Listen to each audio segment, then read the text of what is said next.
మహాగణాధిపతయే నమః. ఓం గురుభ్యో నమః. ఓం శ్రీమాత్రే నమః. పరమేశ్వర స్వరూపమైనటువంటి జ్యోతిష, వాస్తు మరియు ఇతర అనేకమైనటువంటి శాస్త్రములను మనకు అందించినటువంటి మహర్షులకి నమస్కారం. హయగ్రీవ హయగ్రీవ హయగ్రీవేతి యో వదేత్ తస్య నిస్సరతే వాణి జన్మకన్యా ప్రవాహవత్. అరుణాం కరుణాతరంగితాక్షీం ధృతపాశాంకుశపుష్పబాణచాపాం అనిమాదిభిరావృతాం మయూకైః అహమిత్యేవ విభావయే భవానీం. శ్రీమాత్రే నమః. ప్రేక్షకులకి ఆ లలితాంబిక అమ్మవారి యొక్క అనుగ్రహం పరిపూర్ణంగా కలగాలని మనస్ఫూర్తిగా కోరుకుంటూ, మనం ఈ క్రోధినామ సంవత్సరంలో 12 రాసుల వారికి, వీలైతే 12 లగ్నాల నుంచి చూసుకోండి, లగ్నం తెలియని వారు రాసి చూసుకోవచ్చు, ఆదాయ వ్యయాలు ఎలా ఉన్నాయి, అదేవిధంగా రాజ్యపూజ్యము అవమానం ఎలా ఉంది, ఒకవేళ ఆదాయం తక్కువగా ఉంటే దాన్ని పెంచుకోవడం ఎలాగా, దానికి గ్రహస్థితి ఎంతవరకు మీకు సహకరిస్తుంది, మీరు చేసుకోవాల్సిన మంత్రం కానీ, గోసేవ కానీ, లేనట్లయితే దానం కానీ ఏమి చేసుకుంటే మీకు అభివృద్ధి ఉంటుంది అనేటువంటి విషయాలు మనం చెప్పుకుందాం. అయితే ఇక్కడ ఏంటంటే ఎప్పుడు కూడా ఈ సంవత్సర ఫలితాలు చెప్పేటప్పుడు ఆదాయ వ్యయాలతో పాటు గోచారంలో ఉండే మేజర్ ప్లానెట్స్ అంటారు. అంటే slow moving planets, fast moving planets ఉంటాయి. అంటే త్వరగా నెలకి 25 రోజులకి 45 రోజులకి జరిగిపోయే ప్లానెట్స్ కొన్ని ఉంటాయి. అంటే రవి, కుజుడు, శుక్రుడు, బుధుడు వీళ్ళు. ఇక చంద్రుడు అయితే 2.5 రోజులకి మారిపోతూ ఉంటాడు ఒక్కో రాశి. కానీ మేజర్గా మనల్ని రూల్ చేసేటువంటిది జీవకారకుడైనటువంటి గురువు, కర్మకారకుడైనటువంటి శనిశ్చరుడు, అదేవిధంగా కాలానికి కారకుడైన రాహువు, మోక్షానికి కారకుడైన కేతువుని ప్రధానంగా మనం తీసుకుంటాం. ఈ మోక్షానికి కారకుడైన కేతువు ప్రస్తుతం ఈ సంవత్సరం అంతా కూడా మనకి కన్యారాశిలో ఉంటాడు. కాలానికి కారకుడైనటువంటి రాహువు మీనరాశిలోని, మరియు జీవకారకుడైన గురువు మాత్రం మే 2వ తేదీ వరకు మేషంలో ఉంటూ దాని తర్వాత వృషభంలోకి మారుతున్నాడు. ఇక శని భగవానుడైతే మారట్లేదు, కానీ మనకి జూన్, జూలై మాసాల నుంచి ఒక 4.5 నెలలు మాత్రం కొద్దిగా వక్రిస్తాడు. కుంభంలో ఉన్న శని వక్రిస్తాడు. అదేవిధంగా సెప్టెంబర్, అక్టోబర్, అంటే ఆల్మోస్ట్ సెప్టెంబర్ ఎండింగ్, అక్టోబర్ ఆ టైం నుంచి ఒక 4.5 నెలల పాటు గురువు కూడా వక్రిస్తాడు. సో మనం ఈ గ్రహాల యొక్క స్థితిని మరియు ఈ వక్రగతిని, ఈ మేజర్ ప్లానెట్స్ యొక్క స్థితిని, అదేవిధంగా వీటితో పాటు మనకి ఈ క్రోధినామ సంవత్సరంలో పర్టికులర్గా ఈ సంవత్సరం రాజు కుజుడైనందుకు, మరియు అదేవిధంగా కుజుడు సంచారం మనకి శనిని, రాహుని కలుపుకొని వెళ్తున్నందుకు కూడా ఏం జరుగుతాయనేటువంటి విషయాలు నేను మీకు ఎండింగ్లో చెప్తాను. కాబట్టి మనం ఒక్కొక్కటి తెలుసుకొని ఆ అమ్మవారి యొక్క అనుగ్రహాన్ని పొందుదాం. ముందుగా మేషరాశి. మీకు ఆదాయం ఎలా ఉంది, వ్యయం ఎలా ఉంది, రాజ్యపూజ్యం ఎలా ఉంది, అవమానం ఎలా ఉంది అని చూసుకున్నట్లయితే మనకి పంచాంగాల్లో ఇచ్చేటువంటి చూసుకుంటే 8 ఆదాయం అండి, వ్యయం 14, రాజ్యపూజ్యం 4, అవమానం 3. అయితే ఇక్కడ ఈ 4, 3 రాజ్యపూజ్యం అవమానం ఉంటే ఆదాయ వ్యయాలు 8, 14 ఉన్నాయి. అంటే 8 లక్షలు వచ్చింది అనుకోండి, సంవత్సరానికి 14 లక్షలు ఖర్చు చూపిస్తుంది. అమ్మో మరి ఇది ఇలాగేనా అండి, మనం దీనికి ఏమైనా మార్పు ఉండదా అంటే భయపడాల్సిన పని ఏమీ లేదు. ఎందుకు అంటే చెప్తాను చూడండి, లాజిక్ తెలుసుకోవాలి. మే మాసం నుంచి ధనాన్నిచ్చే కారకుడు 2లోకి వస్తున్నాడు. అంటే మేషరాశి వారికి ఎప్పుడైతే ధనాన్నిచ్చే కారకుడు 2లోకి వస్తాడో పెద్దగా భయపడాల్సిన పని లేదు. మరి ఇది వ్యయాధిపతి కదా అని మనకు సందేహం కలుగుతుంది. వ్యయాధిపతి అయినందుకు విదేశీ ధనయోగాలు, ఫారెన్ రిలేటెడ్ సంబంధించిన ఉద్యోగాలు ఎక్కువగా ట్రై చేసుకుంటే ఇంకా బాగుంటుంది. మరి దీనికి ఏమి చేయాలి, ఈ వ్యయం తగ్గాలంటే ఏం చేయాలి, ఆదాయం పెరగాలంటే ఏమి చేయాలి అంటే చాలా సింపుల్గా 2వ స్థానంలో గురువు ఉన్నాడు కాబట్టి 2వ స్థానాధిపతి శుక్రుడయ్యాడు, కావున కేతువు యొక్క దృష్టి కూడా ఉంది కాబట్టి మీరు గణపతిని, దత్తాత్రేయుడిని, అమ్మవారి యొక్క ఆరాధన మీరు ఎంత చేస్తే అంత ఆదాయం పెరుగుతుంది, గుర్తుపెట్టుకోండి. మరి వ్యయం తగ్గాలి, 12వ స్థానంలో రాహు ఉన్నాడు, మినుములు దానంగా ఇవ్వండి, ఖచ్చితంగా మీ వ్యయం తగ్గుతుంది. ఇందులో చూపించేటువంటి పంచాంగంలో చూపించేటువంటి 8, 14 సంఖ్య గురించి మీరు మైండ్లోంచి హ్యాపీగా తీసేసేయచ్చు. అదేవిధంగా రాజ్యపూజ్యం అవమానం 4, 3 అంటే మనల్ని మెచ్చుకునే వారి సంఖ్య 4 ఉంటే మనం చేసే ప్రతి పనిలో ఒక తప్పు నించే వాళ్ళు ఉంటారు, వాళ్ళు 3 ఉన్నారు. 4, 3 మరి ఇది ఎలాగా, ఏం చేయాలి అని చెప్పి చూసుకున్నట్లయితే ఇక్కడ రాజ్యపూజ్యం పెరగాలి, అవమానం తగ్గాలి. అంటే రాజ్యపూజ్యం పెరగాలి అంటే మీరు చేయవలసింది ఏమిటి అంటే చాలా చాలా ఉంటాయి. ఇందులో నేను మీకు ఒకటి చెప్తున్నాను, గుర్తుపెట్టుకోండి. కాలభైరవ అష్టకం చేసుకోండి, రాజపూజ్యం ఖచ్చితంగా పెరుగుతుంది. మరియు అదేవిధంగా అవమానం తగ్గాలి అంటే స్కందుడిని ఉపాసించండి. ఓం స్కందాయ నమః లేదా సూర్యభగవానుడిని చూస్తూ ఓం మిత్రాయ నమః అనే నామస్మరణ అద్భుతంగా పనిచేస్తుంది. ఇక మిగతా అంశాలు చూసుకుంటే ఈ సంవత్సరం మీకు ఈ కుజుడు సంవత్సరం మొదట్లో మనకి కర్కాటకం ఏమంటారు కుంభంలో ప్రారంభమవుతుంది, శనితో కలిసి ప్రయాణం జరుగుతుంది. కాబట్టి మొదటి 2-3 నెలలు కొంచెం ఘర్షణ వాతావరణంగా ఉంటుంది. నో నీడ్ టు వరీ, ఎందుకంటే గురువు రాశిలో ఉన్నాడు కాబట్టి భయపడాల్సిన పని లేదు. కాకపోతే ఫైనాన్షియల్గా మంచి గ్రోత్ ఉంది, అందులో ఎటువంటి సందేహం లేదు. విదేశాలకు వెళ్ళాలి, విదేశీ సంబంధించినటువంటి విషయాల్లో మంచి అనుకూలత ఉంటుంది. మీరు ఏదైనా ప్రాపర్టీ తీసుకోవాలి అనుకుంటే మే లోపలే తీసుకోండి. మరియు అదేవిధంగా గమనించుకున్నట్లయితే ఈ సంవత్సరం ప్రధానంగా మీకు చూసుకున్నట్లయితే ఇక్కడ ఇన్సూరెన్సెస్ మూలంగా మంచి లాభాలు ఉంటాయి, రీసెర్చెస్ మూలంగా లాభాలు, ఇన్సూరెన్సెస్ మూలంగా లాభాలు ఉంటాయి. కాకపోతే 6వ స్థానంలో కేతువు యొక్క సంచారం సంవత్సరం మొత్తం ఉంటుంది. కావున మీరు ఎవరికైనా అప్పులు ఇవ్వడము, అప్పులు తీసుకోవడము, ఇటువంటి విషయాల్లో అగ్రిమెంట్స్ రాయడము, ఇటువంటి విషయాల్లో ఖచ్చితంగా చూసి చేయాలి. ఎందుకంటే మేషలగ్నం ఆరు మేషరాశిలో పుట్టిన వారు మెయిన్గా వీళ్ళ కర్మంతా కూడా అప్పుల్లో ఇరుక్కునే కర్మలు ఉంటాయి, ఎవరికైనా ఇవ్వడం ద్వారా ఇవి ఇరుక్కుంటుంటారు. కాబట్టి ఈ యొక్క విషయంలో చాలా జాగ్రత్తగా ఉండండి. అయితే మొదటి 2-3 నెలలు మాత్రం కొంచెం చేసే జాబ్లో కొంత స్ట్రెస్ ఉండడం ఇట్లాంటివి జరుగుతాయి. ఎందుకంటే ఆల్రెడీ మనకి రవికుజుల యొక్క సంచారం శని మీద నుంచే వెళ్తూ ఉంది, దాని తర్వాత శని తర్వాత రాహు కూడా ఉన్నాడు. కాబట్టి ఈ యొక్క కాంబినేషన్స్ అనేటువంటివి ఉన్నాయి పర్టికులర్గా.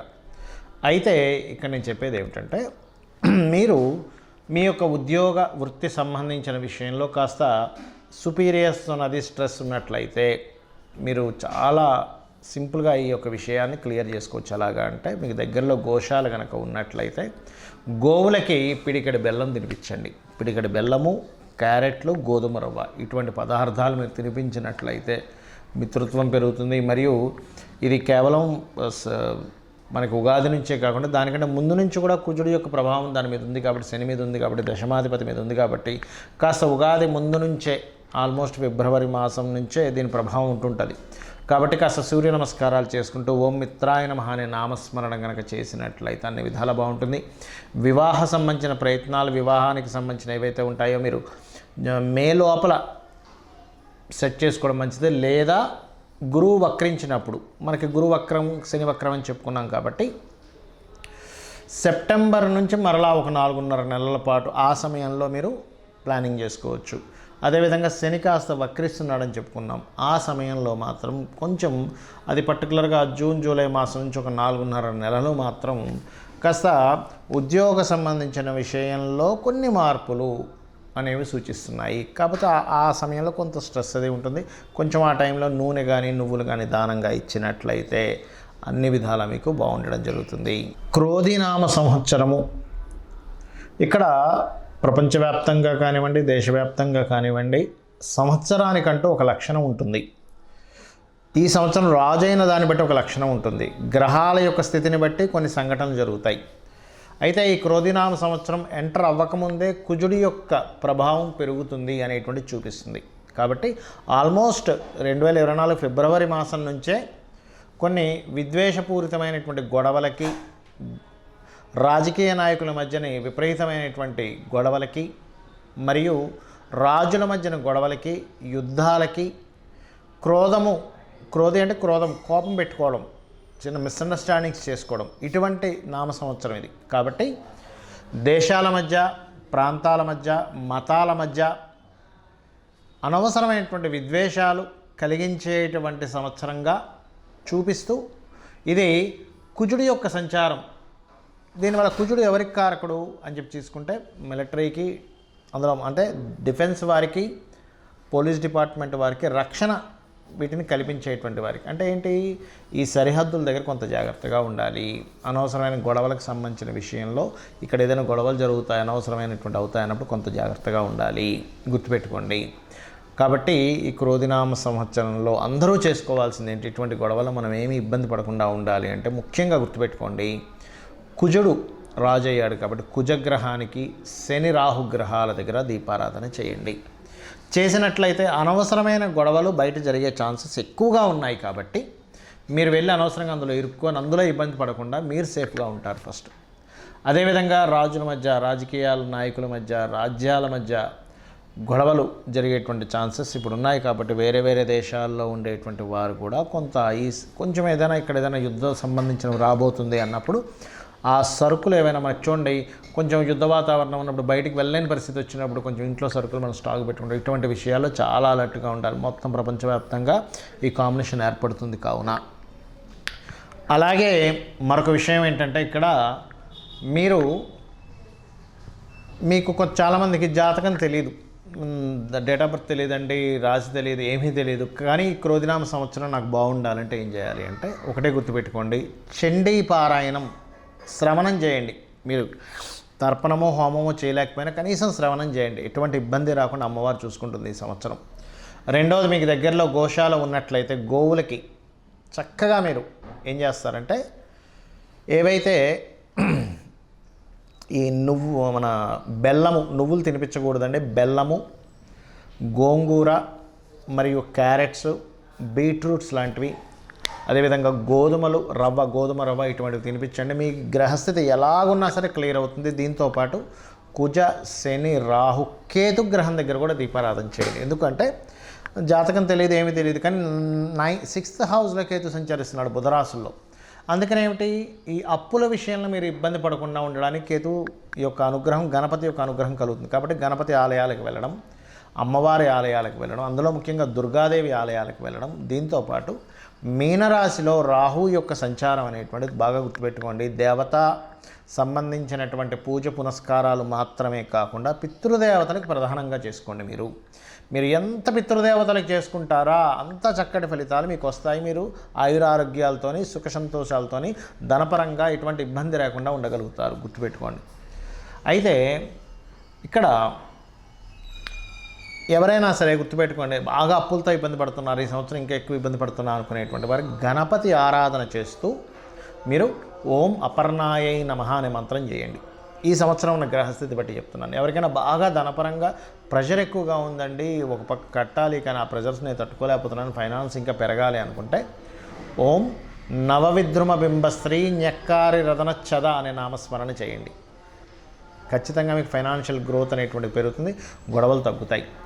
మరియు దీంతోపాటు మీరు ఒకటే గుర్తుపెట్టుకోండి, మనం ఇప్పటివరకు చెప్పుకున్నటువంటి ఆదాయ వ్యయాలు ఏవైతే ఉన్నాయో, రాజపూజ అవమానం ఏదైతే ఉందో, ఇది పంచాంగంలో జనరల్గా అందరికీ తీసుకునేటువంటిది. కానీ ఇలా కాకుండా మీ యొక్క పర్సనల్ చార్ట్, అంటే మీరు ఎప్పుడు పుట్టారు, ఏ సమయము, ఏ నెల, ఏ తారీఖుని, ఏ సంవత్సరంలో, ఏ ప్రాంతంలో పుట్టారనే దాన్ని తీసుకొని మీ జాతక చక్రం వేసుకొని మీ లగ్నం ఏమిటి, మీరు పుట్టినప్పుడున్న లగ్నం ఏమిటి, మీ నక్షత్రం ఏమిటి, మీ రాశి ఏమిటి, మీకు ఏ మహాదశ నడుస్తుంది, మీరు ఏ ప్రయత్నం చేస్తే మీరు చక్కగా యోగిస్తుంది, మీకు ఏ మార్గంలో మీకు ధనయోగాలు ఉన్నాయి, ఎవరి ద్వారా మీకు సహకారం ఉంది, ఏ దిశను మీరు నివసిస్తే బాగుంటుంది, అంటే తూర్పు, ఈస్ట్, వెస్ట్, నార్త్, సౌత్లో అన్నీ మంచివే, కానీ మీకేది పనికి వస్తుంది, మీ సంతాన అభివృద్ధి ఏమిటి, మీ ఉద్యోగ, వ్యాపార, ఇన్వెస్ట్మెంట్స్ రిలేటెడ్, విదేశాలకు వెళ్ళేటువంటివన్నీ కూడా మీ జన్మజాతకంలో ఉంటాయి. గుర్తుపెట్టుకోండి. ఏ సమయంలో వివాహం చేసుకుంటే మంచిది, ఏ సమయంలో చేసుకోకూడదు, ఇలాంటివి చాలా విషయాలు ఉంటాయి. మరైతే మీకు సందేహం కలగొచ్చేమండి, మరి ఈ క్రోధినామ సంవత్సరం అని ప్రతిసారి పంచాంగం ఎందుకు చదువుతామని. ఇదంతా బయట ఉండేటువంటి వాతావరణ విశేషాలు, పంట పొలాలకు సంబంధించిన విశేషాలు, బయట ఉండే గోచార విశేషాలు. ఇప్పుడు చూడండి, మనం చెప్పుకున్నాం, కాస్త యుద్ధ వాతావరణంగా ఉంది, గొడవలుగా ఉంది, అల్లర్లుగా ఉంది, మత విద్వేషాలు, అనవసరమైన విద్వేషాలు, గొడవలు రేగేటువంటి సమయం ఇది అన్నప్పుడు మనం ఏం చేస్తాం, మన పిల్లల్ని ఎక్కడికైనా పంపించేటువంటి విషయంలో, మనం ఎక్కడికైనా వెళ్ళేటువంటి విషయంలో అలర్ట్గా ఉంటాం. ఈ అలర్ట్నెస్ని చెప్పడానికి ఈ గోచార ఫలితాలు చెప్పుకుంటుంటాం. అంతేగాని మన జన్మజాతకం పనిచేయదని కాదు, మన జన్మజాతకమే ప్రధానంగా పనిచేస్తుంది. ఇక్కడ ఒకవేళ మన దాంట్లో ఉదాహరణకి ఆదాయం తక్కువగా ఉంది, చాలా తక్కువగా ఉంది, ఏం చాలా ఎక్కువగా ఉంది అని అన్నప్పుడు మీ జన్మజాతకంలో ధనయోగ దశలు నడుస్తున్నాయని కూడా 1% కూడా మీరు టెన్షన్ పడాల్సిన అవసరం లేదు. జస్ట్ ఆ రెమెడీస్ చేసుకుంటే క్లియర్ అవుతుంది. సో ఈ రకంగా మీరు ఈ యొక్క ఫలితాలను చూసుకుంటూ నిత్యము అమ్మవారి యొక్క ఆరాధన చేసుకొని మీరు సుఖ సంతోషాలతో వర్ధిల్లాలని మనస్ఫూర్తిగా కోరుకుంటూ శ్రీమాత్రే నమః.